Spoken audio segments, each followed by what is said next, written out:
So we are recording. Okay, thank you, Ethan. All right, so this is Contemporary Global Issues. This is the blended version of Contemporary Global Issues. What blended day of this class is June 28th. And what we do is we meet Monday and Wednesdays from 10:30 to 12:20. So instead of meeting for traditional 50-minute classes twice a week, we meet, we just double that for 7.5 weeks. If you find that that is not going to work for you and you want to be in a traditional global issues class, I also offer this class as the traditional 15-week, twice a week, 50-minute sessions at the same time, 10:30 to 11:20 on Tuesdays and Thursdays. So if you think that would be a better fit for you, you will want to go talk to student services and get switched out this week.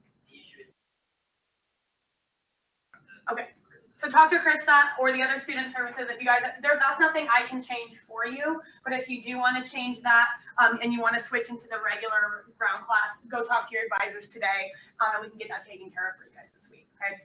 Now, so how blended works is attendance is not mandatory. You do not have to be in this classroom during class session.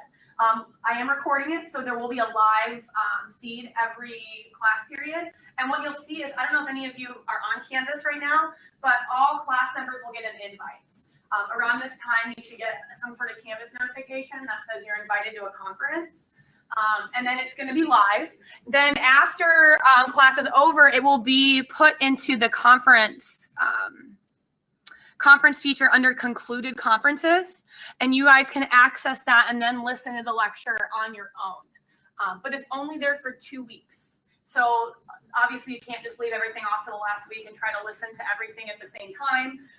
But you do have 2 weeks. So if something comes up in your schedule and you can't make it to class, you have that option to then watch the concluded conferences on Canvas for 2 weeks afterwards. So is that clear to everyone? Right, and then so that's on your left-hand side here under conferences. Okay, so what I want to do, traditionally in a 50-minute class, I would spend the first day of class just kind of going over housekeeping. So that's what we're going to do first is we're going to go over expectations in the class, course policies, the assignments that you're going to have this week, our all semester, etc. Then we'll, in each class, we will take about a 10 or 15-minute break in between, like, this mid-class, if you want to grab a smoke or check your phone or go to the bathroom, you guys can do that, and then we will reconverge for a second half of class, okay? So first thing, we're just going to go over everything. Now, there is not attendance in this class, but I am just for the first couple class periods just going to go through my roster just so I can start putting faces to names and get to know who is in class with me at this time period. So is David Rice here? You're David, okay. Andrew Johansson? No, Andrew. Kevin Schuster. You're Kevin, okay. Virgil Wiley in the back, perfect. Jason Elliott. And I'm going to screw this up. Stephen Smetny? How do I pronounce that? Smetny, okay. Francisco, do you go by Francisco? Yeah. Okay, perfect. Frank Casello? Yeah. That's you, okay. Timothy, is it Pfeiffer? Yep. Okay, perfect. Andrew Weisenberger? Oh, I knew that already. Brendan Smith is here. Josh Cazal, saw you already, that's right. James Livingston, hello. Trenton Smithson, here. Perfect. Is it Nikisha Hernandez? Me. Oh, perfect. Yeah, Nikki, what was I thinking? Martin Batson. Martin. Okay, perfect. Kavion, I don't see him, so he's probably going to be online. Alana Highland. Stephanie Johnson, she's switching. Is it Kyle Krawiec? I have no idea how to pronounce that. I think he's online as well. Okay. Adrian Padilla? He's online. Louis Torres? Ethan? That's you. Warren White? Warren. Brandon Edwards? Maria Smiley? I think she's online as well. Okay. Quentin? Randall? Ivan? Okay, perfect. All right.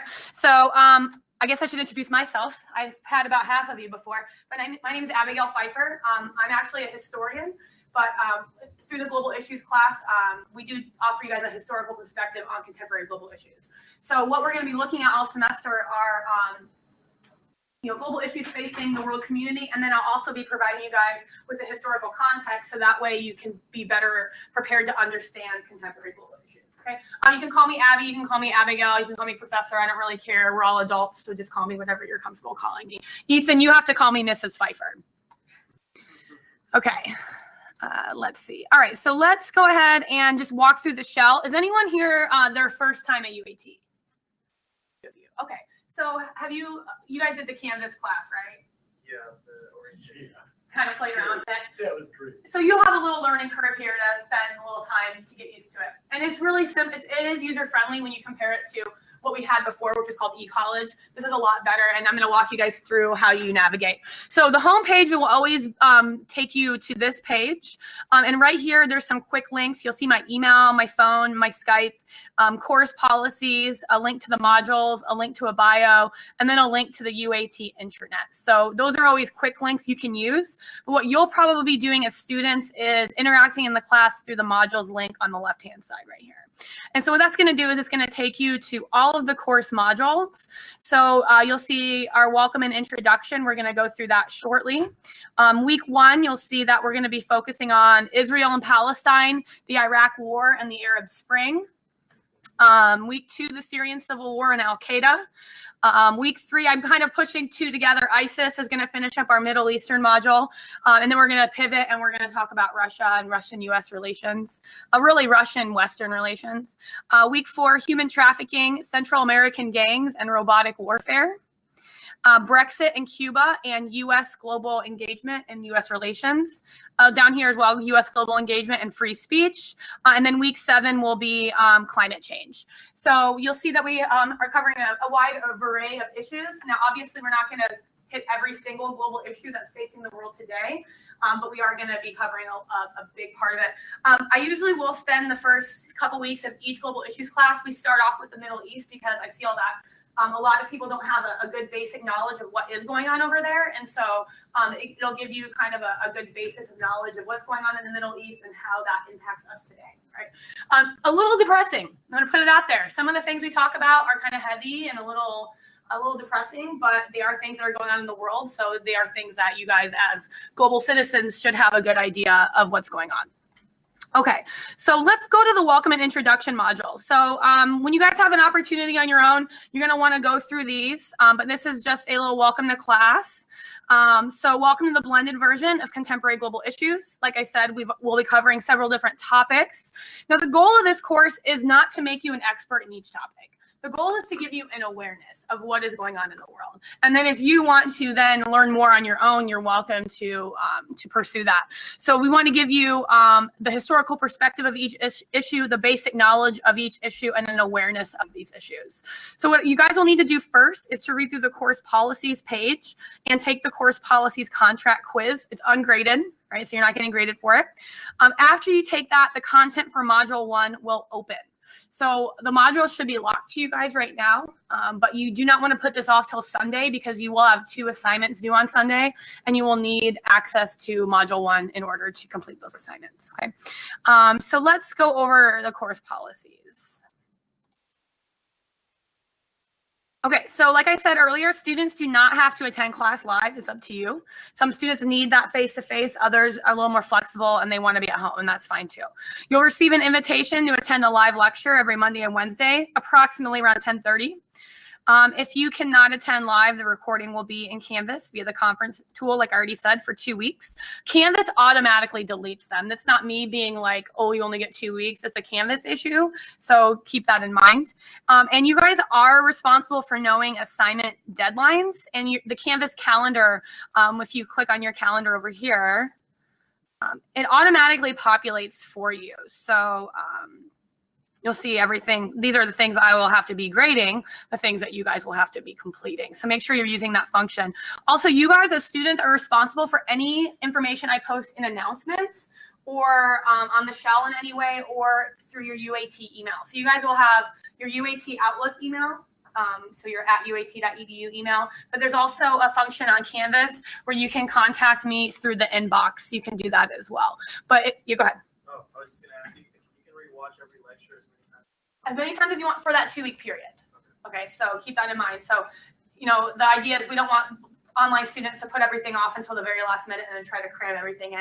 I would like you guys to keep up week by week because everything we talk about builds on each other, especially in the Middle Eastern module. So if I make a reference, to the Arab Spring a week later and you may not have watched that lecture yet, you might be a little lost. So it would be best to try to keep up with them week by week if you don't attend class live. And so right now you see this blue thing. I'm sharing my screen with the recording. So I'll be doing that throughout the class. You guys should be able to share the screen. Okay. So again, make sure you guys are checking your UAT email and Canvas shell. So on the homepage of Canvas, a really easy way to know if you have an announcement in a class is there will be a little icon right here for new announcements. There'll be an icon right here if you have new discussions. We don't do discussions in this class, so you don't have to worry about that because we're talking in class, so we're good to go. But if you ever see that, make sure you guys click on those and that you're accessing that.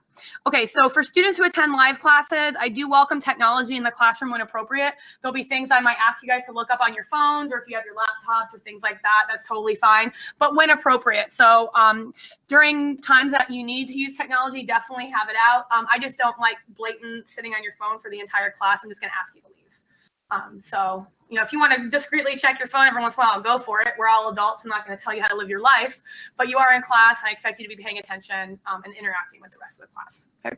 So that means you have to make eye contact with others and talk with others. It's going to be awful. Okay. Late work, every student's favorite thing. Okay, so everything in this class will be due on Sunday nights, minus the last week. I think I'm going to have stuff due on Thursdays for that last week cutoff. So with that being said, all assignments and quizzes are due Sunday night. I accept late work for up to 5 days after the deadline, but you have a 20% deduction for each day that assignment is late. So Canvas will also, if everything's due Sunday, Canvas will automatically lock you out of the assignment the following Friday. And then if you want to submit anything after that, you can't. You'll get 0 points. Okay, so just keep that in mind. Now, I am willing to work with you guys regarding deadlines. So if you need an extension on a deadline, all you really have to do is ask before the deadline. So if that means Sunday night, you're realizing I'm not going to get this done, send me an email. As long as I can see the timestamp that you contacted me before the deadline, I'm happy to extend the deadline for a couple days. And as long as this is not an every week issue. But I do get it. You guys have other classes, kids, families, jobs, other things going on in your life. Other than Ethan, he doesn't have anything going on. And so if you need the extra time, just ask. What I don't like is on Monday morning when you ask for an extension, I'm going to say no. All right, so you can still submit, but you're then subject to that 20% deadline or that 20% deduction per day. So keep that in mind. I will extend deadlines for you. Okay, so let's talk about attendance and participation. So in my traditional ground classes, I'm known for a strict attendance policy where there's 1,000 points you guys can earn in this class. In all my classes. And at the end of each class, on my ground classes, I give a 100-point attendance grade. Students can miss 3 classes with 0 penalties. After they miss 3 classes, they lose that 100 points, and that will guarantee you cannot get an A in my class. I want students in class, history and global issues build on each other, and you guys in class. But for this class, since there's no attendance, I can't really do that. So I was trying to think of a way, how can I ensure you guys are participating in class, whether you're in class or you're watching it online? And so this is what I devised. So like I said, in my ground classes, I have a strict attendance policy that states students can miss up to 3 classes with no penalty. So in a blended class, there is no attendance requirement, but there is a 100-point participation grade you will find in the week 7 module. You guys don't have to do anything with this until week 7. And so even though there's no required attendance, I still require participation. I want to make sure students, if you're not attending live, are still listening to the lectures and interacting with the material that I'm presenting to the live class. So therefore, for students to earn this participation assignment, remember it's 10% of your grade, each lecture will include what I call a nugget. All right, there's one embedded in each class lecture. I will be very clear and say today's nugget is, you guys as the live students will want to jot this down and save it. Ethan, you might want to bring a pen and paper to class. But each nugget will relate to a current event or global issue, and you'll have to collect each nugget. During week 7, students will submit a Word document that lists each class date and the nugget from that class. That's all you have to do. If you do that, you can miss one nugget. Like a ground class, you can miss a couple classes and still get these points. You just submit that. You say, on this date, this was the nugget. On this date, this was the nugget. And that's it. That's all you got to do. You can miss one nugget. It'll be at different times, though, throughout the lectures. For online students, I want them to not have to fast forward through and and think, oh, she does it at the beginning or she does it at the end. It'll be at various times throughout class. Okay, so just throughout class, make sure you guys, when I say this is the nugget, and I'm not gonna be shady about it. I'm gonna be very, very clear. This is your participation nugget, and then you guys have the opportunity to write it down. Maybe take a picture of it with your phones if you're on ground. Okay, something like that. Okay, so academic integrity, UAT does not tolerate any forms of cheating or plagiarism. Do not copy work from the internet or another student and pass it off as your own. This is plagiarism. Additionally, if you use any ideas or information from another source, and you must identify and cite that source. Direct quotes always need an in-text citation, as well as any information that is paraphrased from another source. Here's a website about APA formatting. We're not actually doing a lot of writing in this class, so it's not something that is going to be a huge focus, but there will be a few things that you guys are going to have to cite sources on. So just keep that in mind. If you need help on how to cite sources, please come to me. I'm happy to help you guys out with that. You can also use APA citation generators online as well. And you can enter the website that you use, and it'll create the citation for you, and you can cut and paste it. That's awesome. Okay. I'm not the English teacher, so I'm not going to be, if you have a period in the wrong spot or a comma in the wrong spot of a citation, I'm not going to freak out on you. But you do have to cite your sources. Okay. All right, so here's the grading breakdown. You can earn a total of 1,000 points. I do not offer extra credits. So you have weekly quizzes. So you have 7 quizzes in this class, 1 each week. There were 60 points each for a total of 420 points.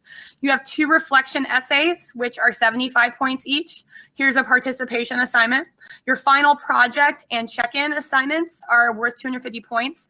And then you have a media assignment that's going to be due this week. That's worth 80 points. And unless my math is wrong, that equals 1,000 points.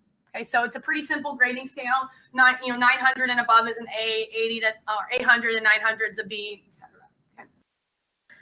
All right, so any questions? Go ahead. Before we go any further, for the quizzes, I was wondering how that works. So I'm going to go over that.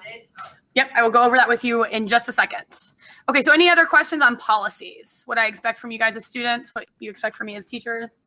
Good. I expect to be nice. I'm not going to be nicer.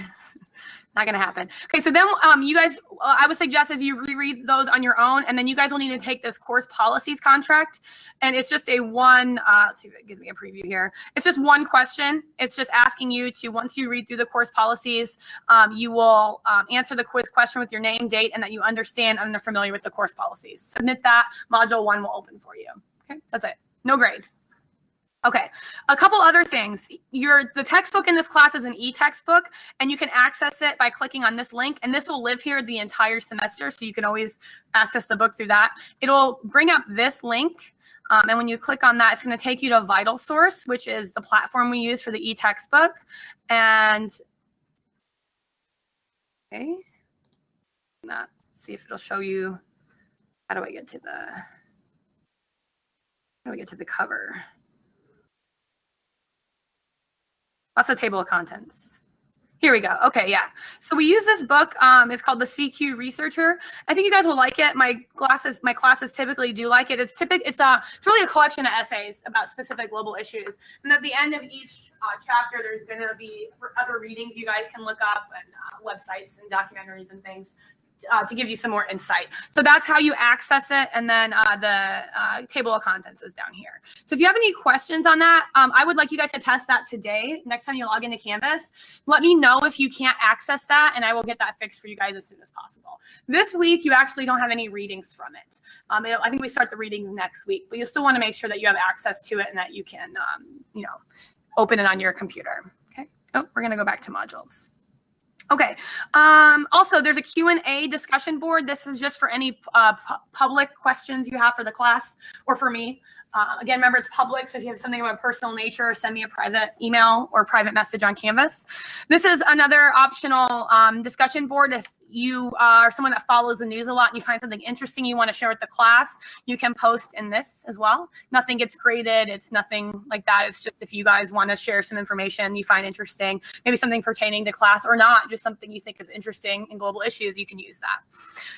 There's also this called the approved media sources. And for some assignments, I'm going to ask you to do some research. I'm going to ask you to stick with approved media sources. And so I'm not saying this is the end all be all, but this is a very good starting point for you guys for some research. So here's a list of different news outlets, a mix of left, center, and right leaning websites. If there's something that another source that you really like that you think is a credible media source, let me know, and I'm happy to add it to this as well. But this will live under the welcome and introduction module for you guys as well throughout the entire semester. So you can always go back and reference that if you need to. Okay. And then these are all links, so you can just click right on it and get to that. The Onion is not, that's fake news, Ethan. The original fake news. Okay, well, you don't even know how to read, so it doesn't matter. So watch the videos, right? All right, so I'm not mean to anyone else. I'll be nice to the rest of you. Okay, so any questions on anything under the welcome and introduction? So make sure today you guys do your course policies contract and you test the e-text and make sure that you guys can read it. Okay, we're good? Okay, so let's talk about what you have due each week and what I expect of you from these assignments. So each week you're going to have a quiz, and well, each week let's backtrack. Each week you'll see there'll be something called the week expectations. So let's click on this because this is what we're focusing on this week. So I'm going to welcome you to the week, and I'm going to tell you what we're going to be working on. So this week we will go over course policies and expectations, the final project, and class assignments. After that, after we get that out of the way, we're going to focus on the current conflict between Israel and Palestine, as well as the U.S. invasion of Iraq and its impact on the region and the Arab Spring. Okay, a lot of heavy topics within that one sentence. Here's your learning objectives for the week. So that will live there. You guys can always check and see what I expect for you to walk away with this week. So you're going to determine the historical conflict of the Israeli-Palestinian conflict and the current state of the conflict. Recognize bias in the news media and how to effectively interpret media content. Understand the reasons the U.S. became involved in the Iraq War and the current state of Iraq after more than a decade of war. And identify the key factors for unrest in the Arab world and how the Arab Spring has affected the region. And then I always tie it to the overarching course objective. Okay, so that's what I hope you will walk out of this week with. It seems like a lot, but remember this is blended. So we're in class for 4 hours a week, and by June 28th, you guys will be done with the class. So keep that in mind. Okay.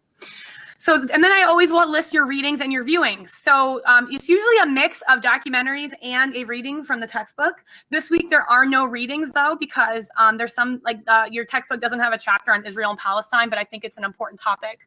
So I add it myself. So you have 3 documentaries. You have this one called Seeds of Conflict, which is about the historical roots of the Israeli-Palestinian conflict. Then a frontline video called Losing Iraq. And it's my ground students always really enjoy this video. It gives you a good perspective on the Iraq War. And then How Facebook Changed the World, the story of the Arab Spring, episode 1. And it's about how social media really helped galvanize the Arab Spring revolutionaries, and they helped organize, help them organize their protests. So what I would suggest is you watch these in order. You don't have to, but I'd put them in a specific order to kind of walk you through the way I would prefer that you watch them, but you don't have to.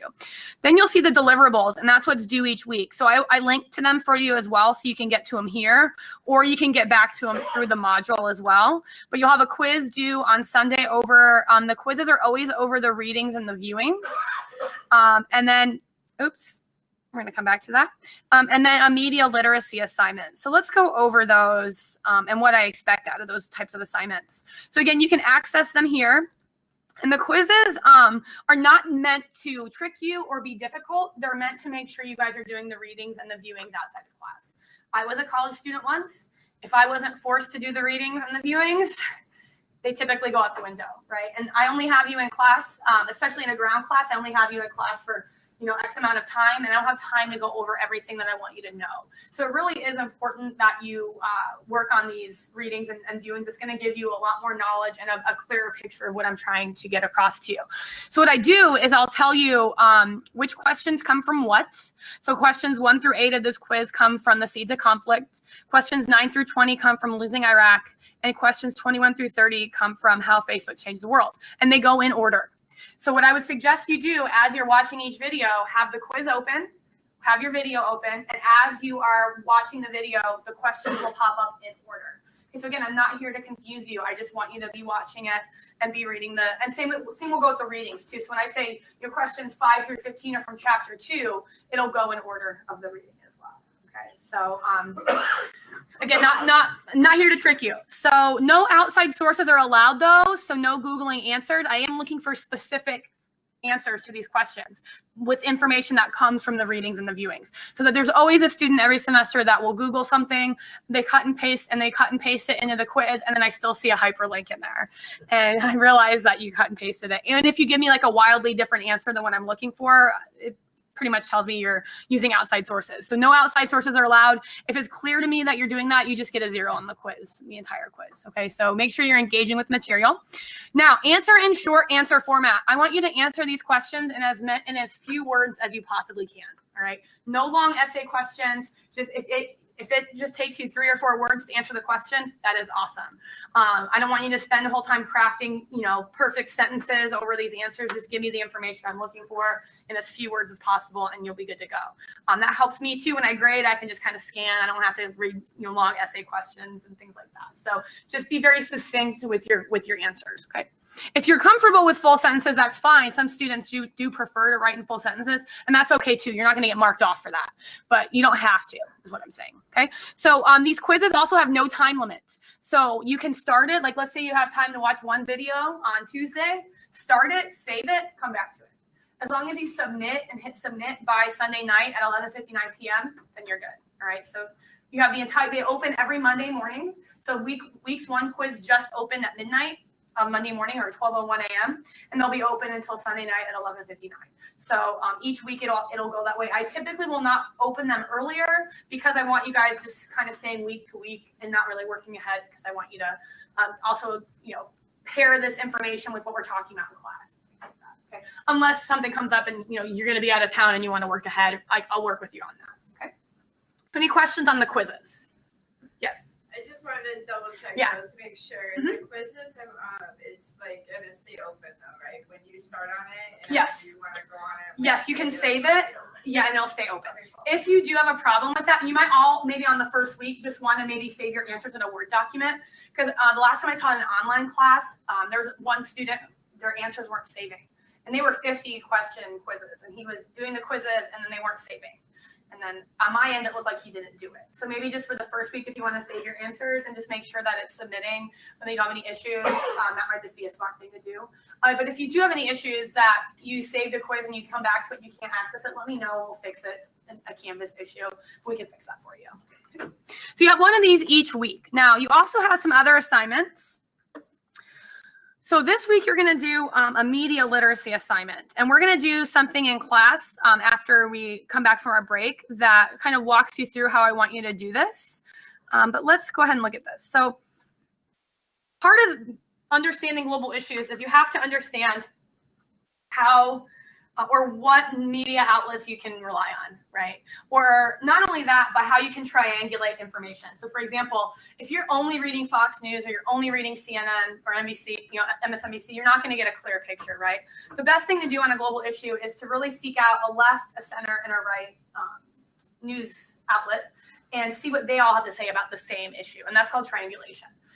And so I want you guys to have some skills on when you read a media source, how you can determine if this is a credible source or not. Because if it agrees with your already preconceived notions, you're going to believe that it's a reliable source, right? Because you agree with it. And if you disagree with what they're having to say, you're going to be like, this isn't reliable because it breaks my cognitive dissonance. So this is what this assignment does. So media literacy is a crucial skill for everyone so that we can truly have a clear understanding of current events and how they impact our world, our country, our community, and ourselves.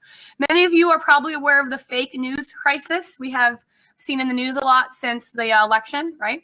But this is not a problem restricted to our contemporary society. This has been a problem since the beginning of media.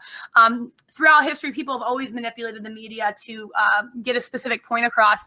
In early American history, this was called yellow journalism. Today, we call it fake news, all right? So to give you an example of yellow journalism, does anyone know when the Spanish-American War happened?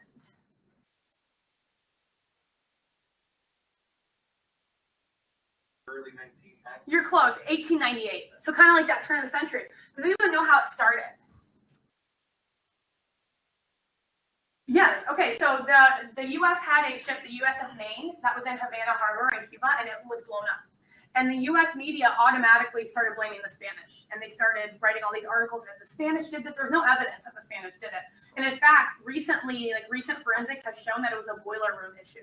that blew up that, but we started a war over it. And the media really was at the forefront of this. So this idea of fake news, yellow journalism has really been a big issue in media. It's not just because of the 2016 election that this has become a problem. It's always been there. Okay.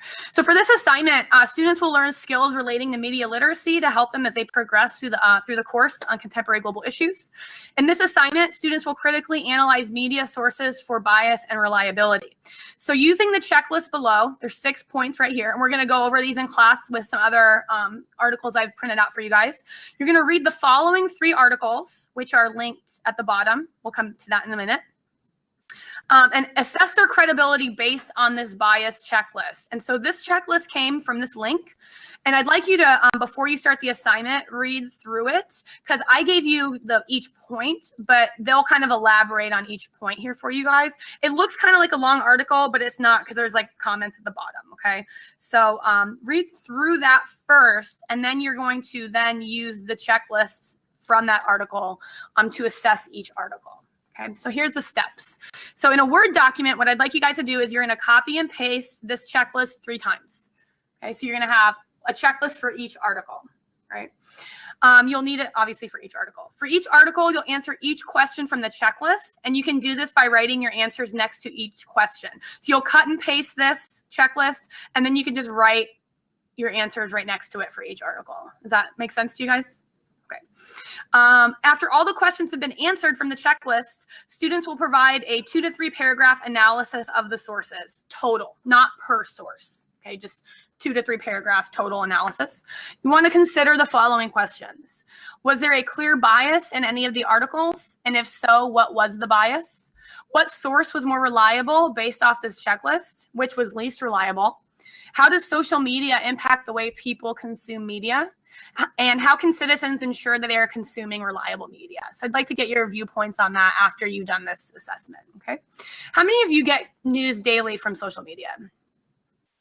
Twitter, Instagram, Facebook, okay, some of you. Others of you, do you go like more traditional, maybe newspapers or online sources? Type of idea? Okay, so we're gonna talk more about that in a little bit. I'm interested to see where you guys get everything. Okay. And then you'll include a 1 paragraph at the end that details where you get your current news from. So I'm just curious. So this is not, this is just your opinion. Like, where do you get your news from? Do you consider the media outlets you describe to be reliable sources? Why or why not? Just give me an insight on where you guys are consuming media from, okay? So for this one, there's no right or wrong answers. Just give me your opinion, all right? No worries on that. So here's your articles. So it already links to it. Trump mulls additional troops as stalemate in Afghanistan grinds on.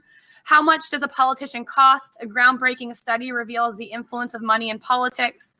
And Trump's praise of North Korean dictator raises new questions. So I took from a variety of sources for this to kind of give you guys a more broad view. All right. So you'll do that checklist for each article. And when you are writing next to it, you don't have to give me like a ton of, it doesn't have to be a paragraph or 2 or sentence or 2 for each part of the checklist to assess. Each article is totally acceptable. Okay, don't give me, you can if you want to keep, you'll never get marked off for like going overboard on writing, but you don't have to give me like a ton because you'll have that 2 to 3 paragraphs analysis that will come after you do the checklist. Yes. Okay. Yes.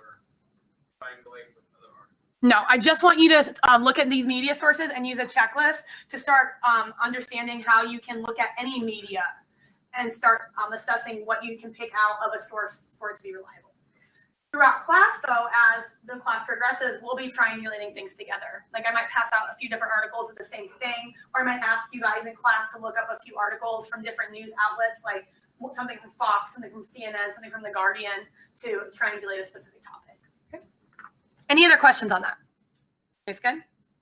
Okay, so this is due on Sunday night as well. So make sure that you have to do that course policies contract in order to access this module. So make sure you get that done. And it's worth 80 points. So pretty, 8% of your final grade.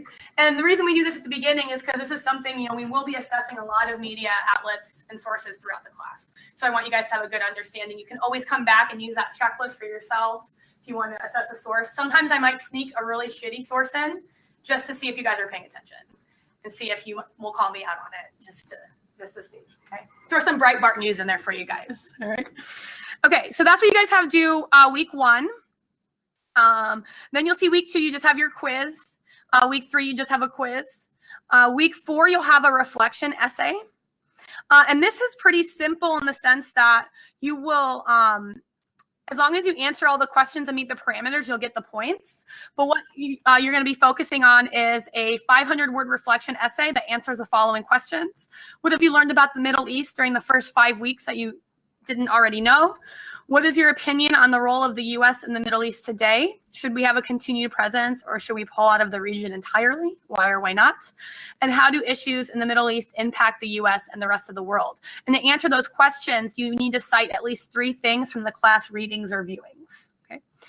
Cite your sources in APA format and you'll include a bibliography. And then you'll just upload this assignment as a Word document or a PDF. And as long as you hit that 500 word count, you answer the questions and you cite your sources, you'll get the points on that. Okay, so that's due in week 4. So maybe as you are going through the first 3 modules about the Middle East, because we'll end the Middle East in week 3, maybe jot a few things down that you might want to use, when this video or this specific reading. So when you come to that reflection essay, you don't have to dig back through everything. Okay, just something to keep in mind. Okay, so that's week 4. Week 5, you'll have a final project milestone.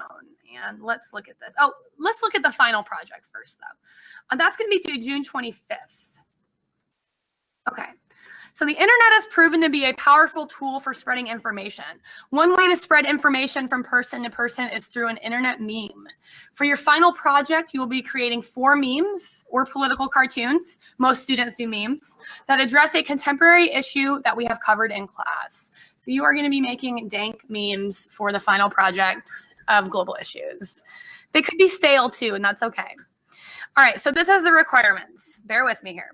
Choose 4 contemporary issues that we will cover in class or any other relevant global issue facing the world today. So if it's something that we're not covering in class, but you're really interested in, like say cybersecurity, that's totally fine. The milestone assignment gives you the opportunity to pick your choices, okay? Okay, so yeah, students will choose topics during week 5 in this milestone assignment.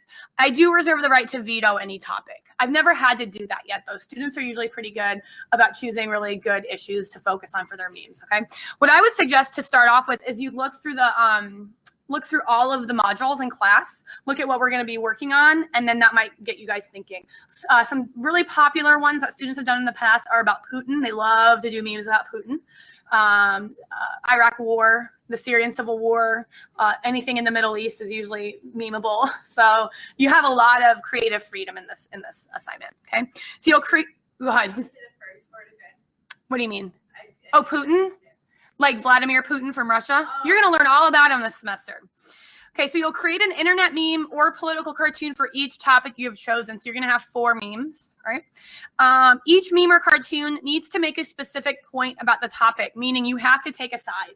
And I don't grade you based on what side you take. That's your opinion, and your research will back up your side, all right? You can use an image from the internet or create your own image. I had one student last semester that he was an artist, so he created all of his own images. You don't have to do that if you're not artistic. You can use meme generators. I'm sure some of you have experience doing that, but you just have to cite where you got your image from, okay? Now, with that being said, the text is your own original text. All right, so I love memes and I know like all the memes. So if you submit a meme that's like something that just you copy and paste it from the internet, you'll fail the assignment. It does have to be your own writing. Okay. Yes. What the heck is a meme? I knew you were going to ask me that. 2, can you pull Yes. up an example? Yes. So let's look at Putin memes. And I can show you from about past class what the students have submitted. Okay. We'll do this. So meme makes a point. Use an image, and it's got some text on it, right, to make a clear point about what you're trying to get across. And this, they're saying that President Putin is a badass, right, and he will assassinate you. I think some other good ones are, let's look at 2016 election memes. Oh, yeah. Here, let's do Joe Biden memes. Okay. Okay, so I don't... Yeah, the text has to be your own. The image can be taken from the internet. You just have to cite where you got the image. How dank does it mean? No, I will not grade you on if I like laugh out loud at your meme. Your meme just has to make a point. If your meme makes a point, that's good. But there's another part of the assignment. So for we're going to come back to the Joe Biden memes here momentarily. Okay, so for feel free to use humor in your memes or cartoons. However, text cannot be unnecessarily inflammatory or blatantly vulgar. I say blatantly because sometimes a well-placed vulgarity can make a point, right? But if every other word on your meme is an F word, that's not making a point, all right? Now, for each meme or cartoon, you need to include a 300-word explanation that explains your position on the topic and how your meme/cartoon relates to your position. So you'll have your meme, and let's say it's a political meme about President Trump, all right? Then for 300 words, you need to discuss the point behind your meme. And you have to use those approved media sources or any sources we've looked at in class. So anything from the textbook, any articles I've passed out in class, or any articles or anything from the textbook is fair game, all right? Then you have to explain your meme. Okay, so you can't just make the meme and be done with it. You need to also have a write-up about what your point is here and why you took that stance, all right? So you do have a 1,200-word writing requirement for this. So in each analysis, consider why this topic is important to address for the global community, who it impacts, and how the global issue impacts the global community. So you'll need to include that within your assessment of each meme, okay? And then again, for each meme or cartoon, you will need to cite 2 approved media sources, and I linked to that approved media sources page that backs up your position. So you're gonna have 8 sources total. However, you're probably gonna have more than that because that's just your write-up, your scholarly sources, right, for your research. You'll also have to cite any images that you get as well, all right? So most students will probably have 12 total sources, 8 sources for their write-ups, and then 4 sources for their images. If you use images from the internet, again, include a reference that is APA formatted to indicate where you retrieved the page, and include an APA reference page with all of your sources, okay? Let me look in an old course. You know, I don't want to do it up. I'll pull one up over the break, and when we come back from the break, I'll show you what a student did last semester. I'll give you an idea of what I'm looking for. So we were joking in the last time I taught this class, you know, some students were like, my memes are stale. That's fine. I'm not looking like, and if your views don't drive with my views, that's fine too. I just want you as an individual to take a stance and show me that you've researched this topic and you can back up the stance that you're making on your meme. Make sense to you guys? It's a really fun project, so don't overthink it.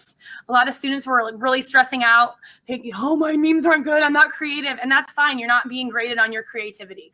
I'm really looking more at your write-ups, okay? And the memes are just kind of like for fun, and you know, they're dank. Dank memes are awesome, okay? So let's look at a few Joe Biden memes. So these are like the quintessential funniest memes, I think, from the 2016 election. Did you guys see some of these throughout the election? So whoever started this would take memes, images of Biden and Obama, and then they would create like a fake dialogue. And they're hilarious. Joe Biden's seen them all too. There was an interview where he was talking about his favorite Joe Biden memes. So those are, you know, funny ones. We can go back and look at the 2016 election memes. They got really nasty during the 2016 election. Like here's I think that was pretty funny. Oh, this one was good. Okay, so that's kind of the idea, and I'll work with you if you're not well versed in meme speak. I can definitely walk you through what to do and help you out with this. Can you do the Toy Story one real quick? The where? There. Right here? No, that one. Harry Potter? No, the Toy It's Story. in the related. Oh, I got it. Oh yeah, that was funny. There's like 17 of them, right? Okay. All right, so that's the final project. So that's due on the 25th, which I think is the end of week 6. I have it listed under week 7 though. However, then in week 5, you'll have a milestone assignment. So this is related to help you to make sure that you're not putting everything off to the last minute, and for me to be able to veto any topics I don't think are appropriate for this topic or for this assignment. So in a Word document, you're just going to indicate which 4 topics that you are going to address and why you chose those topics. They can be topics we have or will cover in class, or topics of your choosing, but again, they have to be a current global issue. Last semester, a student did one on the FIFA corruption with soccer. FIFA, thank you. See, I don't follow that, so I learned something from it. So I didn't even know that was an issue. And he wanted to focus on it, and he did a really cool meme and write up about it. So you can do something like that as well. You'll include one approved media source. Remember, you'll have to have 2 for each one by the end. But just in this milestone, just 1 approved media source per one, or an assigned reading or viewing from class that relates to each topic. And for each reference, just include a 1 to 2 paragraph description of each source. Just be like, this is an article from Al Jazeera that talks about the Syrian civil war and the chemical warfare going on that Assad is doing to the Syrian people, something like that. Okay, just briefly, just tell me what the source is about, so I have an idea, and that you have an idea what the source is about. And then I again review the final project requirements. And again, I link to everything here for you, so you don't have to go back to the modules if you choose not to. Okay. So any questions on that? And this is the easiest 50 points you're ever going to earn. So as long as you submit this assignment and you meet the requirements, you get the points. All right, I just want to see what you guys are thinking. All right. So that's in week 5. And then in week 6, you'll have a quiz. Week 7 is going to be a big one. You guys have a quiz as well. Your final project will be due. This is the participation assignment with the nuggets, so you don't even worry about that. Looking at that right now. And then you'll have another reflection essay due at the end. And that's going to ask you, pretty similar to the first one, but of the topics from week 4 to 7. What topic was most interesting to you and why? What topic do you feel is the most pressing issue facing the world community? Why? Oh, I meant 2017. Sorry, it's already May and I'm still writing 2016. How do you feel about the United States global engagement? You can explore issues such as foreign aid, U.S. military presence around the world, etc. Do you feel the U.S. should be more globally engaged or less globally engaged? Why or why not? And during the entire course, what do you feel you're taking away? And again, cite 3 things from the class readings or viewings. And you guys will get the points on this. Okay, and it's a 500 word. You will not have a problem hitting 500 words on these. 500 words is not a lot when it comes to writing an essay. Okay, so that's the class in a nutshell. Again, everything's laid out. All of the modules are published for you. The only thing is you'll be able to see the week 1 quiz, but if you click on the week 2 quiz, it'll probably tell you this quiz isn't opened yet. But you can still read the expectations for each week. You can see what readings, what videos I've assigned for you for each week. Okay, so any questions on just the housekeeping, what I expect from you guys, how everything works? We're good. Okay, now at the beginning of each class, I do a poll. So you want to take your cell phones out for this. And this is a site called Poll Everywhere. And what you're going to do is you don't have to navigate to the website or anything, but how it works is I'll ask you a question, and it'll usually deal with something we're going to be talking about in class that day. So for this, I'm going to say, which of the following do you believe to be the most pressing global issue facing the world today? And how you respond is you will text, this is the phone number you're texting to, 37607. And then the body of your text is whatever code you choose. Now, if you're online and you're on your laptop, you can do this online by going to the link here. If you get charged for it, you don't have to do it. It's not a requirement. It's just something kind of fun to start each class period off with, right? And then you'll see that they're auto-populating. Again, they are anonymous. I can't tell who answered what. So if you answer in a way you don't have to worry about answering the way I want you to answer, right? This class is not about that. I want to know your opinions, okay? And then I always give you a minute or two. This is a good opportunity, too, to have your phone and check your text messages and do a Snapchat. I don't know, upload Instagram, whatever it is you guys do on social media. No one cares about Middle East tensions, huh? Not a big deal. I know, right? It's hard to choose, isn't it? It's not a different. Ooh, interesting. You don't think it's global? I mean, it is, but not to the same extent as like climate change. It doesn't affect everyone quite as much. So it's definitely a big deal for them, not quite so much for us. Okay, that's a good viewpoint for that. It's not a big issue. Okay, so cybersecurity is winning. I'm not surprised at a tech college that you guys would find that to be a big thing. Wasn't there just another big hack last week for the French election? Mm-hmm. Yeah. But they refused to report on it. Another problem with our media, right? Well, the French media refused to report on it. Oh, of course they did, yeah. There's also a lot of sanctions that were going on. Well, yeah. Yeah. They reported it. Yeah. Okay, so that's pretty much how the beginning of each class will go. We'll do a poll. And then we'll also do something at the beginning of each class where we just look at what's trending on Twitter and if there's any important issues that came up over the weekend or the night before. So I pulled up my Twitter account to do this. Feel free to follow me on Twitter as well if you want. It's just a bunch of history and politics stuff I share, so it's nothing like weird. But, you know, on Twitter, it'll always tell you what's trending. So let me so right now, Flynn, you guys know who Michael Flynn was? Yeah, for like 2 weeks. So there's a story out right now that that Obama had warned Trump against hiring him. So that's trending right now. Sally Yates, do you guys know who that is? Or what? Why is that trending today? Oh, I forget which one. But she is, well, I think it's the House Intelligence Committee. And so she was the Attorney General, the interim after Obama stepped down and Trump took over, before Trump assigned his own Attorney General. And she was fired for speaking out about the Michael Flynn issue and his ties with Russia.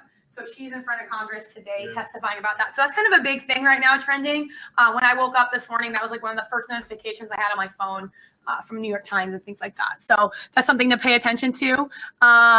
Nurses Week, I guess ASU graduation, maybe. We don't care about that though. And then another thing too was who was following the French election. Anyone follow? Do you guys know who won? Yeah, Macron, get my French accent down. And so that was a big deal because he's actually a centrist for European standards. The U.S. would probably look at him more as a liberal, but European standards, he's a centrist. And so what you see in the French election is he went up against Marine Le Pen, who was the National Front, who I guess a lot of people were comparing her to Trump. There's some comparisons, but she's her own political party, of course. But the issue was that in this, how French elections works, they have a runoff election. So there's like four candidates that were voted on like a week or two ago. Yeah, 2 weeks ago. And then the top two moved on to the election last night. And the French people completely rejected the political establishment, much like American voters did in 2016. So this is a wave that we're seeing. We saw this with Brexit, which we're going to talk about that later in the semester. We saw it with the U.S. election in 2016, and we just saw it with the French election, which even though they did not vote in Marine Le Pen by a pretty wide margin, there was still a third of French people that voted for her. There's still a big chunk of the population to be voting for someone. So it'll be interesting to see how French politics moves forward from here. So we'll always do a poll. We'll always just kind of like touch on what's in the media. You guys can share opinions, things you've read. If there's something you've read that you want to share during that time period, feel free to do that as well. Okay, so I'm going to give you guys a break now. We'll take 10 minutes. So come back at 11:35. Okay. And then we're going to go through that media literacy checklist together with some articles I printed up for you guys, just to kind of give you a little practice on what I'm looking for before you go into that assignment. Okay? So I'll see you in about 12 minutes. You know, the new French president just got hacked. Yeah, that's what I was hearing. Pick up the rest of the class and I got a job interview. Oh, you do? Okay, got it.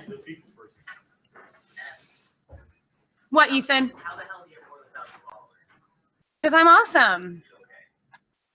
And what was your name again? Remind me. I seem to have lost The my Vincent? track. What's that? Vincent? Not today. No, not tonight. Oh, maybe. Tomorrow. Yeah, Frank. Frank. I was way off. Way off.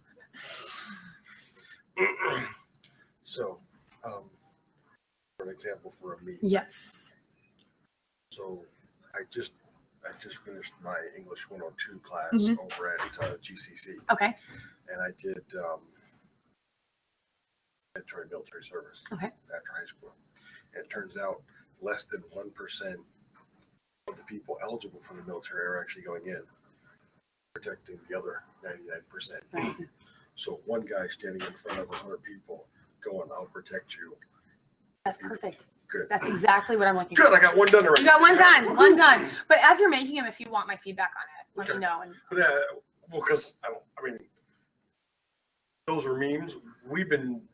I was in the Navy for 20 years. I'm retired. So we had memes in the Navy newspaper every day. Yeah, that's exactly what I'm looking for. Okay. It might be That's- easier for you to consider a political cartoon, Okay. something yeah. like that. Okay. That's what I'm looking for. That's what you're looking Yeah. for. Okay. Because we had stuff. They had one guy on a forklift and another forklift lifting up that forklift. And you could fill in your own little Yeah. blurb. That's the Yeah. whole point of memes. It's like whatever your Okay. point is, you want to make it in as little words as possible, right? And then you'll do your write up and you can explain further. After class is over and I can stop sharing my screen, I'll pull up one from last semester. I just don't want to show like student names on my recording, but I can show you what a few But no, students. but obviously I got the hit. Yes, you got the point. So yeah, let me know after class if you want me to do Okay. that. No, I'm sure I can figure it out from here. Okay, cool. And I'll give you feedback, and if you have any questions, just let me know. Sounds good. What's up, Jason? I was just wondering if any of these topics would be good for a project. What's the onion router? Basically, it's a massive network of encrypted traffic meant to completely obfuscate everything you're doing on the internet. Yes, that's appropriate. Yeah, For it's network also the gateway to the deep web. Oh, okay, then definitely that's appropriate. For network security, be more specific about a Yeah. specific issue on network Yeah. security. Mhm. Piracy what I would be figured. good. Yep. Net neutrality would be excellent. That's Because that's going to be what I a was thinking. major issue right now in the Trump administration. Oh So yeah. I would definitely, that would be excellent. But all Yeah. those are appropriate. And then Yeah. when you submit in week 5, if I'm Mhm. like, you might just be more specific about something, I'll Yeah. just give you some feedback on Yeah, I put network security just because it's the general topic of just generally anything that encompasses that. Right. So that's why I put that. I wasn't gonna do like network security in general, but I was just like putting that as like just a header Yes. and then go more specific. with Yes, that would be fine. Yeah. Okay, that. perfect. Cool. Yeah, one of the main ones is net neutrality that I'm going to do since I asked that just because, oh my God. I know. It is so big right now. I know it is. Did you just see the you know who Jeff Flake is, the senator from Arizona?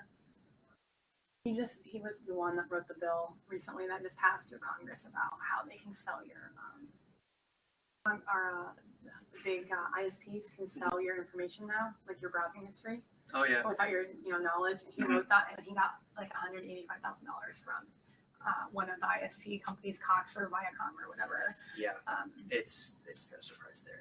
I'll probably see it today because I'm typically what I'm doing is I'm browsing Reddit, Okay. finding all the major stories. Yeah, that way, and that's so- and that's a good way. That is a good way to aggregate news. Mhm. But then when you click on the source, make sure that you Absolutely. realize it's an Yeah. appropriate source or not. So yeah, totally fine.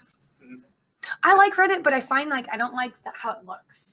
Yeah. It's like I can understand that. unaesthetically pleasing to me. Yeah. You know, like I mean, for me, I use the app, so it's in the dark theme, so it's a little lot better. less pop out at your eye. So got it. it works a lot. But yeah, I usually follow things like the NetSec, the RNetSec, World News, things like that. Okay. So and Um, security. do you or ever security. follow anything international news? World News? World World News. News. I don't know. I don't do any specific. Do you there's one international source I like a lot. It's called The Guardian, Mhm. and that's a British newspaper, but they're Oh yeah, I've heard. they're pretty centrist, so I like them as a source. Al Jazeera is also another good international, and those are all on their approved sources. And if you find sources like, especially if you know good sources for network security information or cybersecurity, share those Yeah. with me, and I'll Yeah. add those to that list because Yeah, I don't they're- know a lot about that. Yeah, I also know there's I'm not sure like if you would want to put like some of these on there, but there are a couple of very heavily leaning towards the legalization or not legalization, the spreading of information about piracy. Okay, There are a lot of really good sources on that. yeah, share those Like with me. yeah, That'd be great. one of the biggest ones is Tor. I think one of the biggest ones is Tor Free. Or it's the name of it. I'd have to look it up again, but Okay, it's not really endorsing piracy and stuff like that, but it's advocating for the continued freedom of torrenting in general, I see. not piracy, but Right, but that's different though than Yeah. torrenting. but torrenting is the main way that piracy is achieved most of the time. But there's a lot of things for the torrents in general, Okay. and that's what I want. Yeah, definitely share some of those sources, even if they're just articles. I maybe not put them on the approved media sources, but I could put them in an announcement for other students that are interested in that for their, because I know a lot of students will have some of those for their final Yeah. for the final project. Yeah, I know a couple of sites that I'd have to look back at Okay. that would be good sources for general NetSec. Yeah, general stuff. NetSec would be good to add Yeah. to that list. Mhm. I'd like that. Yeah, I'd have to look back at my notes, but I know at least 2 sites that I can't remember the name of that I could send you. Maybe they're reputable sources for information on NetSec news. Okay, yeah, Security, definitely send it over General. because I'm not NetSec, so Yeah. that. Yeah, so I'll send them over. Yep.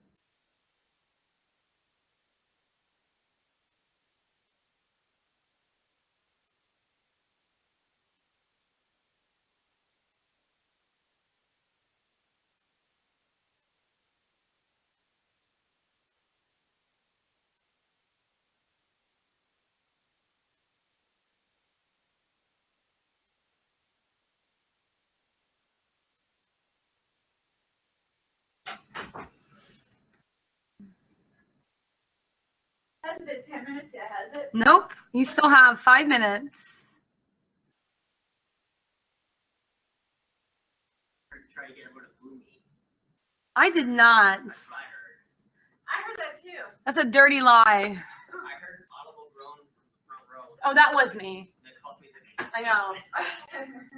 I thought that your quotes, what was it, passing classes from nowhere? I don't know where, yeah. That was accurate. I don't know how you're doing it, Ethan. Those. What's your other class this semester?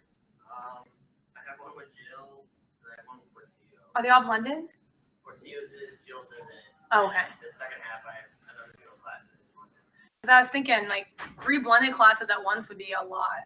Well, Because 2 blended classes would be like a full load, right?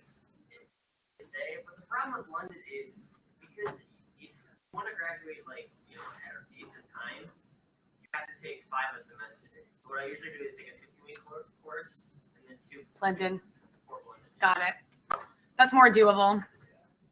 I take 3 and 3. 3 and 3, 3 blended, 3 regular. Are you a business tech major? Business and NetSec. Okay. It kind of depends on what you take. And are all blended, 7.5 weeks? Yes. Yeah, we've recently just started doing the blended with our 3rd semester with it now, I think. This is my first time doing a blended. Well, yeah, only some professors are only Yeah. But again, if you guys would prefer the regular 15-week, talk to your advisor and see if you can get transferred into my. Apparently, they're talking about trying to make it ready. Yeah, that's what they've been saying. That will be a while. We'll get a lot of fight on that I'll one. be gone by then. Well, because I have some scheduling issues coming up next semester. Mhm. So, Well, blended might be good for you then, so that you can watch them online on your own time. Yeah. well, like, my issue is that I have one more class over at GCC to get my associates. Mhm. And it's basically all morning on Tuesdays and Thursdays. And so I'm gonna have to be heavy on Wednesdays and Thursdays, or Mondays and Wednesdays, Yeah. maybe something late. What's your last name? Costello. So Krista, I think, would be your advisor, your student services advisor. Work with her on that. They'll work with you on that Okay. as best as they can to get to a figured schedule. Not to mention, I have to take 12 credits here, and I'm gonna be taking 4 there. And that's Glendale, right? Glendale Yeah, Community College? GCC, yeah. So yeah, you're like driving all over the place, huh? Yeah. And I live in Surprise. Oh, It You takes are me an hour- driving all over the place. It takes me an hour to get here. Wow, So- that's a long drive. That is that's dedication. Well, so this works then. If you can't make it one morning, you can watch it online. Yeah, but I have a class I have to be here for at 5 and 6, so I'm gonna be here. We just got a few more minutes and we'll get started again. You know who Chris is? In the office over here? Yeah. I'll just go in there and yell. Yeah. I'm I sure. was gonna say, I can show you. Or any of the advisors can help you too. They just tend to split them up by your last names. Shut up, Ethan. She's awesome. Don't listen to Ethan. All the advisors there's 3 advisors. They're good. They're all awesome.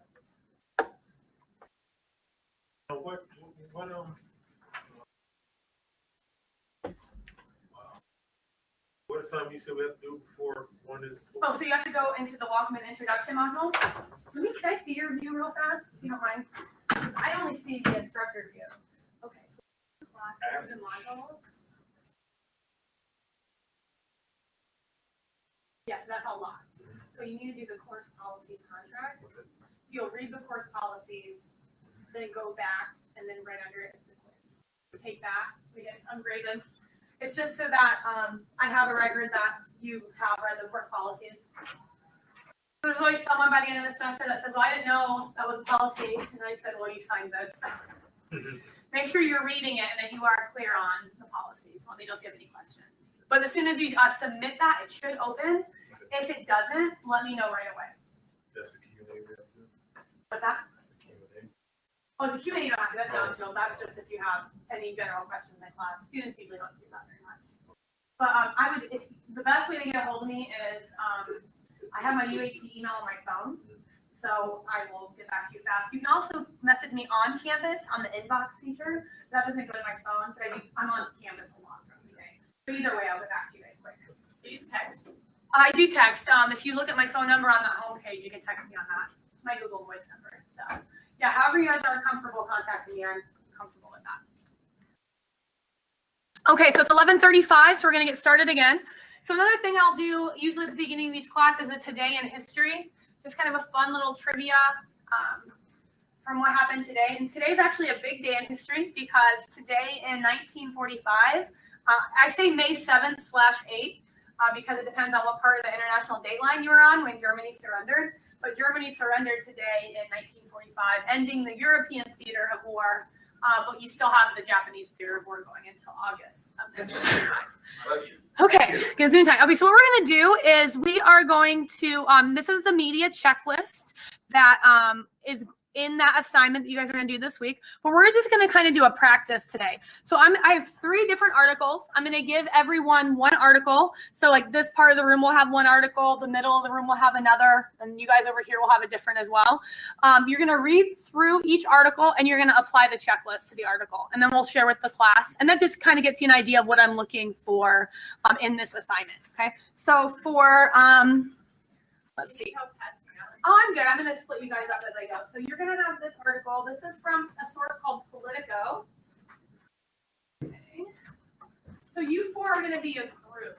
So I would suggest after you read it, you work together. If you don't have a pen or pencil, I put them on, there's a bag of pens and pencils on the front that you can use if you want to jot down on your article. Okay. You guys, and these are all dealing with the Sally Yates issue today going on. To give you a little insight. So we'll get that one. Oh, I love this one. I'm glad you get this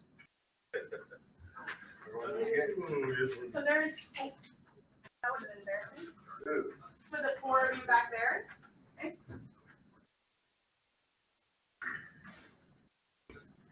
And actually, I'm going to give you this one. You're going to be with the people that I gave the first one out. Okay. Oh, in that little bag. Got it. Yeah. You're afraid to rifle through my purse? Yes. And then the rest of you will have an article from Fox News. So I would suggest is give the article a reading. Is there someone sitting next to your desk? Give the article a read through. They're all pretty short. The Washington Post one's the longest one. Then whoever's next to you or whoever has the same article as you, I would just work together. And then on the back of your article, you have a blank spot. Maybe just jot down a few notes. Can you guys all read that okay? That's true. And then we'll share with the class. We'll just go article by article and we'll see what you guys come up with. Okay. So I'll give you about, let's take 10 minutes and see where we're at in 10 minutes. If we need a little more time, we can take a little more time. Okay. So does everyone have an article? Okay. You're welcome. I don't see anyone online live right now, but if they do decide to come on live, those are the links to the articles. But I'm going to go back to the checklist for you guys. So it's 11:39. So at 11:50, we'll see where you guys are at. If you need a little more time, we'll take it. Okay. If you're not submitting this, It's just an exercise to get us used to what we're looking for in media sources to determine reliability. Okay. And then we can kind of triangulate from here because these are 3 of the same type of article from 3 different news outlets. We can kind of get like a more broader picture.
Okay, so again, as you finish the article and you want to work with someone that has the same article as you, and you guys want to do the checklist together, that's fine, right? So you gotta like look at each other and like talk to one another. It's terrible. But if you do need a pen and jot anything down, then write down there.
You guys are not turning this in, but if you just want to jot down a few things that you'll share with the class.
Right. Does anyone need more time? Good. Okay. So let's start with the Politico article that I handed out to Nikki and over here. Oh, okay. Okay. So when we look at this article, let's apply the checklist. And this is pretty much what I'm wanting you to do for the assignment. So when you look at this, when I ask what kind of content is this, what do you think I'm specifically looking for? Okay, so all right, so perfect. So when you have an article or a media source, there's different types. What do you think?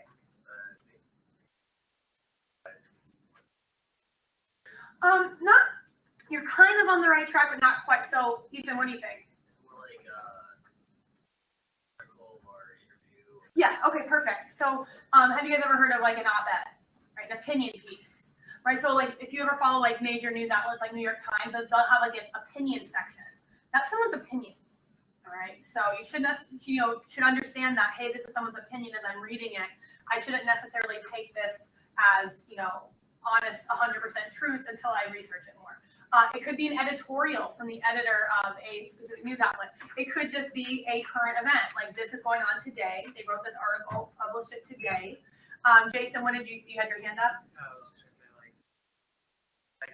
What's the purpose? And exactly. And that was my second point. And so what's the purpose, right? The purpose of this is to just give you information about what's going on with Sally Gates, right? And so all of the articles I handed out to you fall into that today. But keep your eye on that because a lot of things that you'll see on like social media that people share, you only see the headline, right? And if you click on it, a lot of those are going to be opinion pieces or editorials or just, you don't know if joeblow.com has any, credibility. So keep that in mind when you read a source. What type of source is it? So for all of your sources, that's going to be that type. This is just a current event news article. Okay, so looking at you guys over here, specifically for Politico, source. Who and what are the sources cited, and why should I believe them?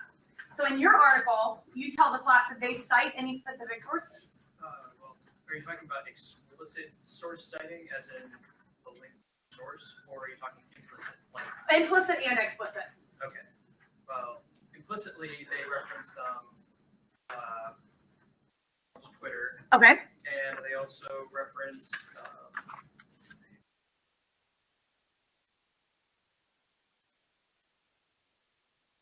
guy with the last name Shane. Yeah, a couple comments. Okay. And he also references Spicer, Sean Spicer, right? Yeah. Okay. Yeah. Anyone else? And you said that, did they reference, Michael Flint. did they reference a quote from him? I don't think they referenced a quote from him, but They mentioned him though, because he's they going to be a big mentioned him a part. few times today, Okay. yeah. But from a source, I mean, like, where did they get their information? So in this, they're getting their information from Trump's Twitter. They're getting sources are quotes from Reince Priebus and from Sean Spicer, two key members of the Trump administration. Do they take anyone who's outside of the Trump administration or has a different view? Do they cite anyone in that sense? What do you guys think? Who had this article? Do they give any like high-ranking Democrats or someone of a different political leaning? Senator Adam Schiff, Okay. California. Okay, so they bring up one other guy. All right, They a couple quotes from him. say where they got the source. Exactly. Okay, so that's one thing I want you guys to always be on top of when you're reading any media source is where do they get those quotes from, right? And a lot of times, like with Trump's Twitter, you can go on Twitter and you can confirm that, right? So things that are confirmable are good. We like that. Things that aren't confirmable, they could be true. They could not be true. Okay, so you always have to take that with a grain of salt. So good job with that. Now, evidence. So that kind of ties in with source. What's the evidence and how was it vetted? And we just kind of answered that, right? We're not really sure how it was vetted, right? They're not super clear about that. They're just giving you quotes from these people and entering them into the conversation. It's not like they're like, I sat down for a lunch interview with Sean Spicer, and we talked about this type of idea, right? So again, you want to be clear on where they're getting their evidence and how they vetted it. Now, interpretation is the main point of the piece proven by the evidence. And so you guys who read the article, what do you think, this Politico article? So first of all, what's the main point of this piece? Informative. Like, Yeah. this is what's happening. Right, so she's set today to talk to the Senate committee about this issue with Michael Flynn. So do they prove that point by their evidence? Let's say on a scale Well, of, it's not that they're proving a point of the evidence. It's giving us sort of like I said, an article heads up okay, about what was going on. Right. And then what she's testifying is to see further. Okay. into it. and that's a really good point, because when you guys do your assignment, there's a source I use called The Intercept, and they do very in-depth investigative journalism. So that's something when you're reading a piece like that, you'll really, really look at the interpretation. Again, the interpretation, this is pretty clear, right? Like they're just telling us this is going to happen today. More news will come out after she's done speaking, and they'll probably be updating it. Okay? Completeness. Is anything missing from the Politico? Oh, I have the Washington Post. I meant the Politico. Sorry. Good. Yeah. But we're going to get from the Politico piece. Is there anything missing that you guys think?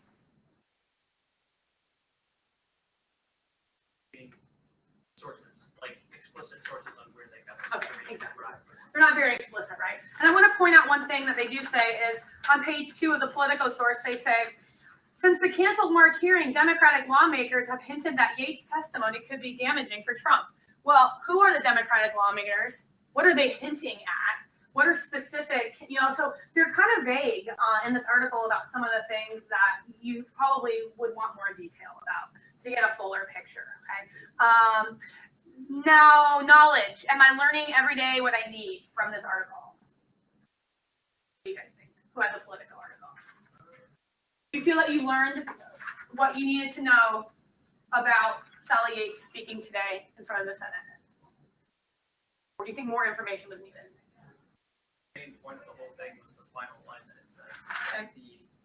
There's now the House is now seeking Rescheduled seats here. Yes. Okay, so she's speaking for the Senate, and then the House wants to reschedule.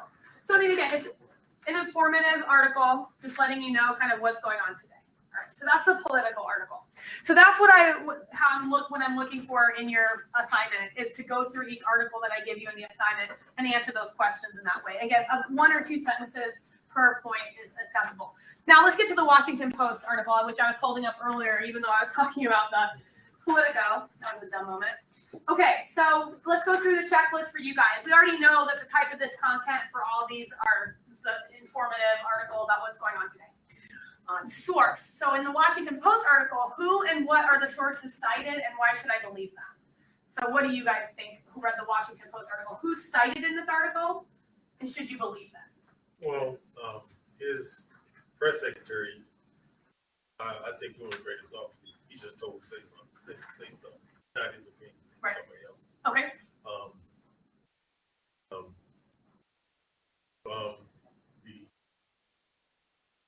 Are you talking about Priebus? Yeah, him and Donald McCain. Okay. McCain. Talking to advised by Michael Flynn. Okay. It's kind of hit or miss because you have to actually know these people. Right. And so sometimes when you read actually know the background of these people. exactly, and sometimes when you read a source, like if you don't know who Sean Spicer is, look him up, right? One time, all it takes is one Google search, and you can start filling in the blanks on these, right? Okay. Anything else, sources that anyone else who read the article wants to point out? What do you think of the sources? Do you believe them? Well, so, some of them, if the guy came on TV and said, Yes, that's what he said. exactly. So you have that evidence, right? That you can go watch that video clip or look at the tweet or look at whatever is out there, right? One thing I want to point out about the sources in this article, though, is when you look on the 3rd page, I know you guys don't all have this, but they say, in response, a Justice Department lawyer wrote that Yates' conversations with the White House were probably covered. Okay, but who's the Justice Department lawyer? Who is it, right? Yep. And so sometimes the sources, though, they might say, you can't identify me, right, to the journalist. So you have to, exactly. So you again, okay, so you might take that with a grain of salt. Yeah. Like, okay, that's probably true, but we don't know who the Justice Department lawyer is. And so we need to just be a little bit careful with that information. There was another part here. Oh, on the 2nd page, it says, people familiar with the matter say both statements. Well, who are these people and how are they familiar with the matter? Like you could say Democratic and Republican House members, or they could be more specific, but they're pretty vague. You can say House wife is familiar with it. Exactly. Okay. So they're a little vague on the sources in this article. Now, evidence. So in this article, what's the evidence and how is it embedded? What do you guys think? There's really no concrete evidence. There's really no concrete. It's a lot of quotes. It's a lot of quotes, and we don't know what she's gonna say. Exactly. And okay, so that's an excellent point. So when you see an article like this on something that's happening today, right? There's really not a lot of evidence until it's over, and then people can pour over the transcripts and really start breaking things down. Okay, so always kind of take those articles that are very up to date, right? Like something's happening today. Read it, understand the event going on, but wait until things come out later to really get a more clearer picture of what's going on. And another serious question to ask about this is, well, 2 questions. Why was the meeting postponed? Right. And why was the administration so set on trying to make her not be able to testify? Okay, yeah. What? And they do kind of touch on that a bit on the back page when they talk about the hearing canceled by Devin Nunes, but they don't really specifically go into specifics, right? Okay, good, you guys are doing good. So the interpretation is the main point of the piece proven by the evidence that has Washington Post. What do you guys think in the back? I have this article. It's the same thing we've kind of been talking about. Most of these questions are hard to answer Yeah. because it's just telling you what's happening today. And I did that on purpose. There's not a whole lot of Right. opinions or points Exactly. being made. Because people get all up in arms about this. Like on my social media today, all my friends who are liberals are like, oh, Sally Yates is talking about this is the end of the Trump administration. He's going to get impeached. It's like, how do you get that from this? Right? But people only read headlines. It Right? runs to the head. Right. And then they see, oh, they posted this and that's true. So really, like, even though, yes, this is not giving us a lot of information, the fact that we know it's not giving us a lot of information is what we need to know, right? That we need to wait and have a measured response before we move forward with what we're going to say. Do you guys think completeness, is anything missing? Happens after. Exactly. What happens after it? Perfect. Okay.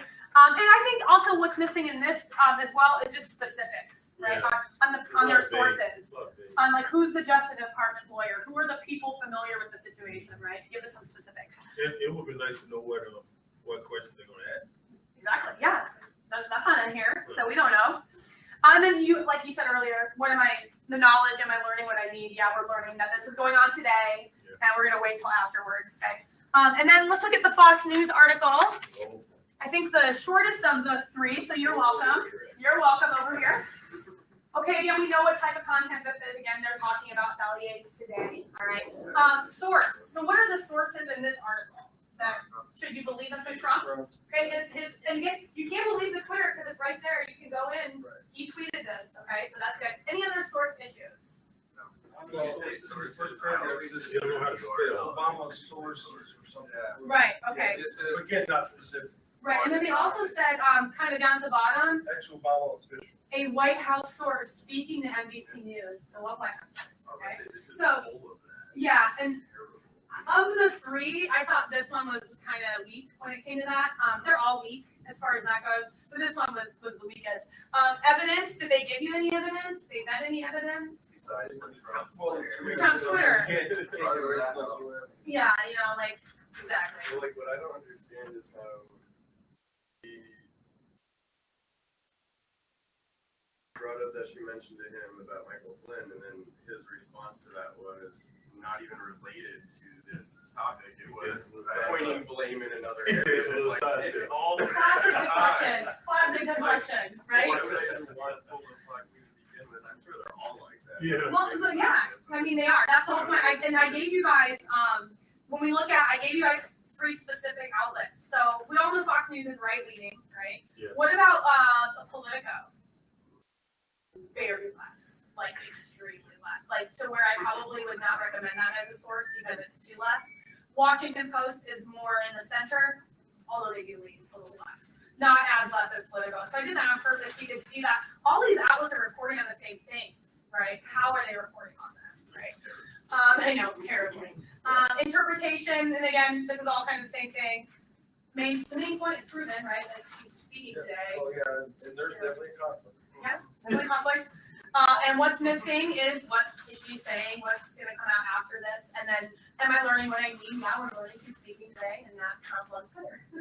Woo!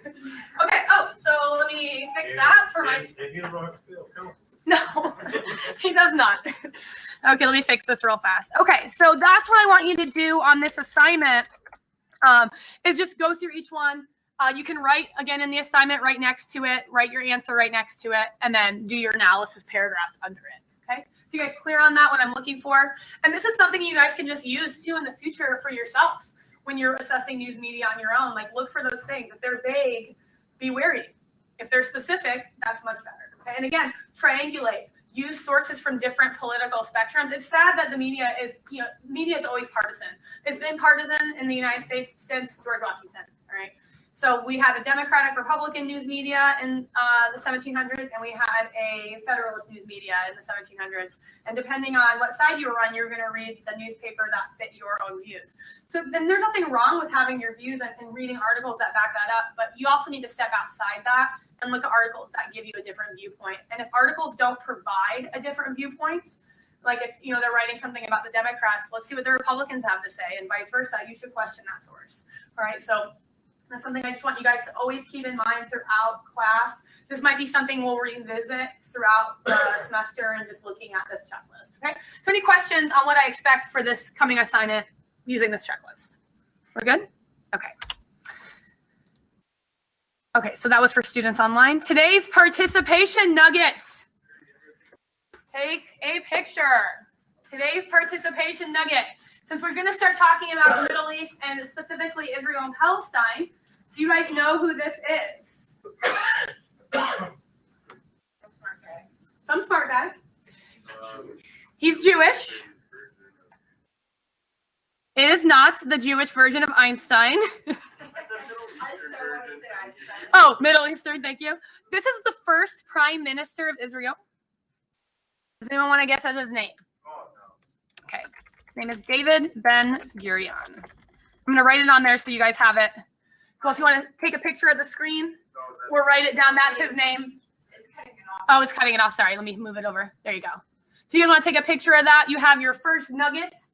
Save this for your participation. Okay. Hang on 1 second. No worries. I'll leave it up for a minute. Can we include First these prime pictures in the what? Word document? Yeah, definitely. You sure can. But all I want is the info. So, I mean, you don't have to, but if you want to put the picture, that's fine too. What's the first prime? David. It's the first Israeli prime minister. First prime what? Prime Minister. Oh, okay. We just need the David Ben. Yeah, you just want to say that David Ben Gurion was the first Israeli prime minister. Do I need the Prime Minister part or just? Yeah, put that down. Here. And when was he in? 1948.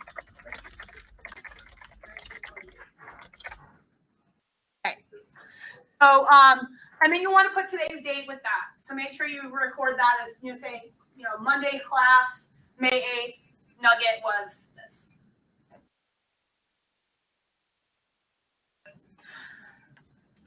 All right. So speaking of the Middle East, how many of you are confident in your ability to know where countries are in the Middle East? Vaguely. Okay, all right.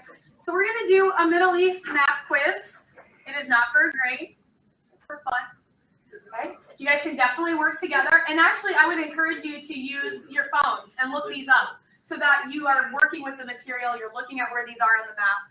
For the past one out to each of you, you can definitely work together. We're going to do this. We'll take about 5 minutes on it. And then as a class, we'll just go over them together. And you guys can hang on to these throughout the next few weeks as we are going through this Middle Eastern module. Because it is important to understand where things are located when you're talking about, you know, geopolitical issues. Geography is a big thing. So pull out your phone if you want to look them up, or if you want to maybe just see what you know on your own, and then you can fill in the blanks as we go.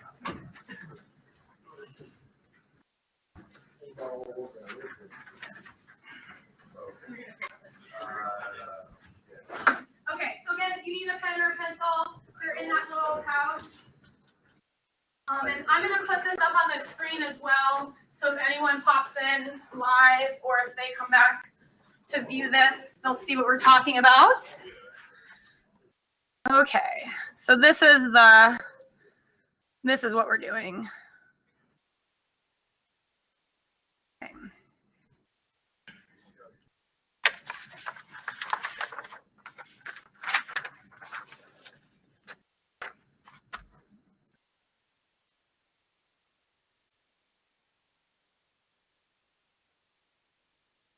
Very interesting names. I know. Lots of stands.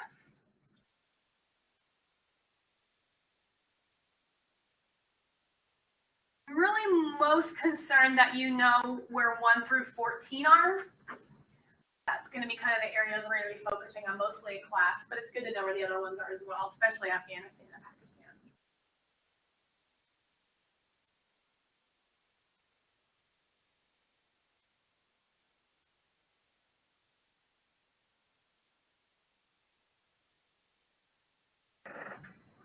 It's seriously someone talking right outside the door. I know, I hear it.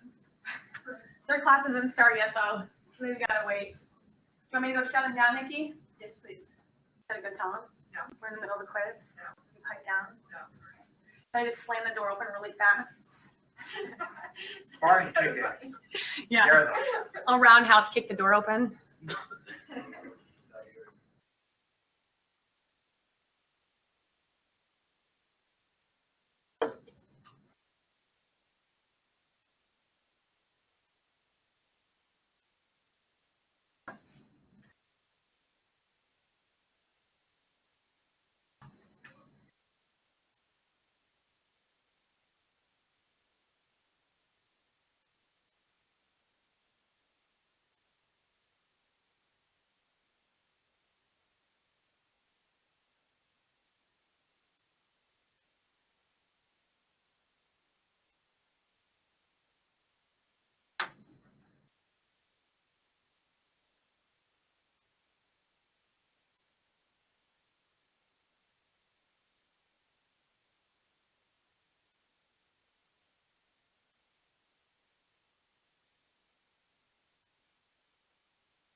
Is it in Russian? It was so much easier. It was just Russian. Oh. You guys another minute or two? Yes, please. Don't worry, it's not for a grade. And I will fill in the answers for you, whatever you don't have, and you can jot it down on your sheet. This is really long words. I know they are. Yeah, you can abbreviate, that's fine. Just as long as you have a general idea of what's what, especially 1 through 14. I want you guys to know where those countries are. Have you been to Qatar? No, I have not. Mm-mm.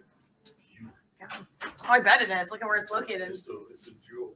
Yeah, it's nice there. Yeah. I lived in Bahrain for a year. Did you? Yeah. That whole Gulf area is, other than, I guess, Yemen, really wealthy countries.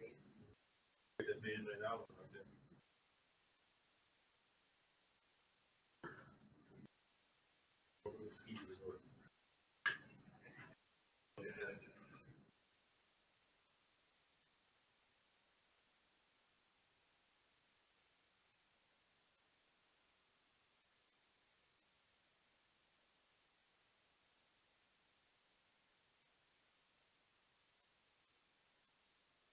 It's that Afghanistan, isn't it? It's not in your top 14. It is. I said, well, I want you to know where 1 through 14 is, and Pakistan and Afghanistan. The other stand countries we don't really focus on too much in this class. Afghanistan we will when we talk about Al-Qaeda. What is the biggest one that we touch on? Syria and Iraq.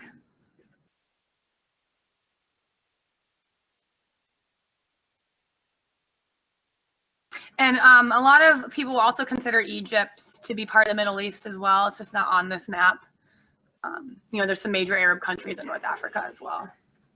We'll talk about Tunisia, Libya, and Egypt when we talk about the Arab Spring.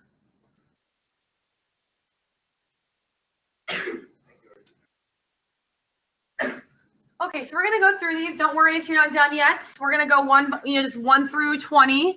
And what I'm gonna do is we have the map right here, but this is actually like an online quiz. I just printed out the map for you guys. I'm just gonna write them in here, and that way you'll see the spellings if you need it. Okay, so we're gonna play the quiz. So what's number 1? Turkey. Okay. Where Turkey's from? Exactly. Oh, I think I missed 2. Okay. Number 2, what's that? Syria. Yes, very good. And that's a major one. We're going to talk a lot about Syria in the first couple weeks. Okay, number 3, Lebanon. Okay. Number 4, Israel. Good job. Wait, what? Yeah, so number 4, this is Israel. Why does it show the S one? Syria? No, it's SIMAI. Wait, okay, so say that again. That's in between Egypt and Israel. Oh, are you Talking about the Sinai the Sinai Peninsula? Yeah. Yeah, that on another map, like Egypt's over here and the Sinai's right here. Oh, Yeah, got it. My map shows that could be Israel. Yeah, you can call it, Israel, Palestine. Yeah, technically, according to the UN, they don't recognize Palestine as a full state yet. We'll talk about that on Wednesday. But as long as you know that this is Israel, and then the Gaza Strip is right here, and then the West Bank. We're going to talk all about that on Wednesday. Okay? but it's Israel. This is Israel, number 4. Yeah. Okay, so number 5, Jordan. Okay. Number 6, Iraq. You been there? Yeah. 7, hopefully you all know this one. Saudi Arabia. Okay. What were we on? Oh, no, we're number 8. Yemen. And 9, Oman. And here's a way to remember this. I used to always mix those 2 up. When you look at them in this view, Yemen, Oman, yo, what up? See, there you go. You'll never forget it now. Okay. Number 10, the UAE. And so that stands for United Arab Emirates. Okay. Number 11, Qatar. Okay. Now I've heard this pronounced, I don't care how you pronounce it. I've heard it pronounced Qatar. I've heard it pronounced Qatar. It's really, I don't really care. We're all talking about the same thing. So pronounce however you'd like. Okay. Number 12, Bahrain. Oh, I think I spelled that wrong. There we go. Number 13, Kuwait. Okay. 14, Iran. Okay, now we're getting into the stance. What's 15? Turkmenistan. Let me make sure I'm spelling it right. Yep, there we go. There we go. Oh, good. I got it. Okay. 16, Uzbekistan. Make sure I'm spelling it right as well. Nope, there we go. It lets me know if I was wrong. Okay, 17, Kyrgyzstan. Wait, hold on. I had to spell the stands out for myself because I never remember. There we go. Okay, 18, Tajikistan. And 19. And then 20.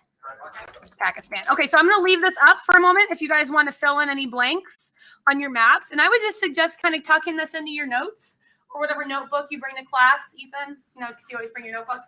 And then so as we're talking in class or as you're maybe doing your readings and viewings, you want to reference it like, oh, I forgot where Syria was located. Because one of the issues with the rise to ISIS is the shared border of Syria and Iraq. Okay, so that's why I want you guys to understand where these countries are located because their geographical position is really important in some of these global issues we're going to talk about. Okay, so hang on to that. You do not have to turn it in.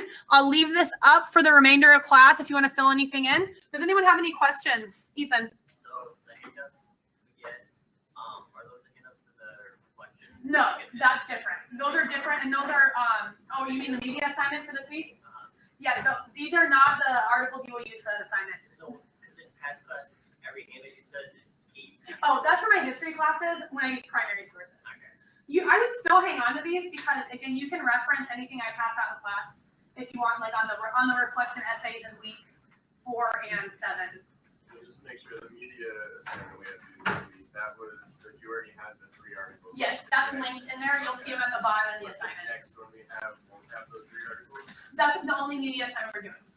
So in week 1, just to get you guys used to the checklist and how it works, and then we can reference that throughout the semester. Okay, so you have week 1 quiz due this week on Sunday and the media assignment, but I'll see you guys on Wednesday. Okay, we're going to talk about Israel-Palestine, the Iraq War, and if we have time, we'll get into the Arab Spring. We'll see how much we can get in. Okay, so you guys are free to go. This will be posted again, like I said, online under the conferences. If you need to go back in and reference anything, but since you were here live, you should be good to go.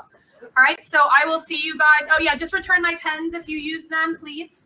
And I'll just see you guys on Wednesday. I don't know if you took roll or not, but I don't take roll in blended. You know, this is a blended class, Yeah, right? right. Okay, but I did call out names just so I can get to know people. Yeah. So what's your name? Luis. Luis. Okay, nice to meet you. See you Wednesday, guys. Thank you very much for the time. You're welcome.